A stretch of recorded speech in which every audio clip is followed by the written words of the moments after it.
day 91 of 365 days of meditation, and just wrapped up the same practice I did yesterday, which was about a 45-minute practice, guided meditation by Joe Dispenza called The Blessing of the Energy Centers. Yeah, it's an enjoyable guided meditation. Although I think I'm going to go back, it's part of an online course of his that I finished recently. I think I'm going to go back and listen to the explanation as to what you are expected to do during various stages of the meditation. Seems pretty straightforward, but I wonder if I'm missing something. So anyway, not a ton to report. You basically just do a body scan through the various centers of your body. So down in your pelvic floor kind of area, then your abdomen just below your belly button, then your sort of solar plexus, upper ab, and behind your sternum, heart, throat, in between your sort of, almost like the base of your skull, I guess is the best way to put it, where your spine and skull connect, and then behind your eyes, and then above your head, like a couple inches above your head, 6 inches above your head, I think he says. So you kind of just like focus your attention on those areas for an extended period of time while he talks you through some stuff. The one that seems to, other than the fact that I notice I'm incredibly distracted, the one sort of that consistently seems to evoke a response for me or does something interesting is when I focus attention on my heart center, or the area behind the sternum. And I don't know if it's just we're sort of conditioned that, you know, the heart is related to love and emotion, etc. So that's what focusing on that area is bringing up those thoughts. But I do tend to get sort of spontaneous thoughts popping in my mind about my family, loved ones, points in time where I felt tremendous love for, you know, friends, family, loved ones, etc.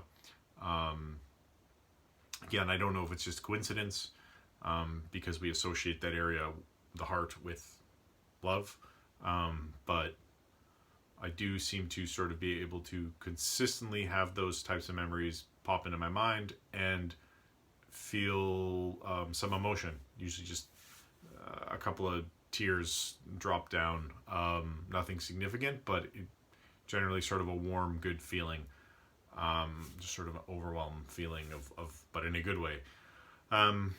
So yeah, that's the meditation. I don't know, I'm thinking about, for this 365-day journey, if I start breaking it into smaller increments and doing a particular practice for 30 days and then trying another one, or if I'm just going to keep freewheeling and doing whatever comes to me at the moment. But I guess no real plans yet. I haven't decided, so for now we'll just keep freewheeling it.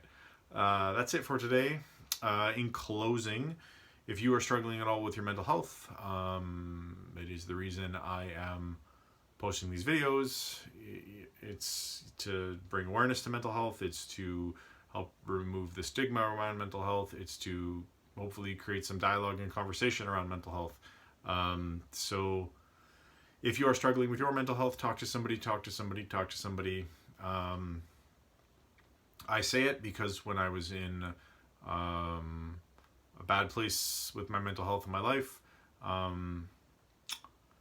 as a kid, and then into my teenage years and adolescence, even early adulthood, I didn't talk to anybody. And in retrospect, I wish I could go back in time and talk to somebody, because I would have saved myself a lot of unnecessary suffering. And I know that it doesn't necessarily feel accessible or like something you want to do when you're in that state, but I can honestly say that, you know, a conversation can make a massive difference, just sheerly for the fact that you won't feel so isolated anymore. And there's nothing worse than being in a bad state mentally and emotionally and feeling isolated. It's crippling. So I would encourage you to talk to somebody if you are struggling. And if the first person you talk to isn't helpful, talk to another person. And keep going till you get the help you need. That's it. Thanks for watching. Aye, aye, and goodbye.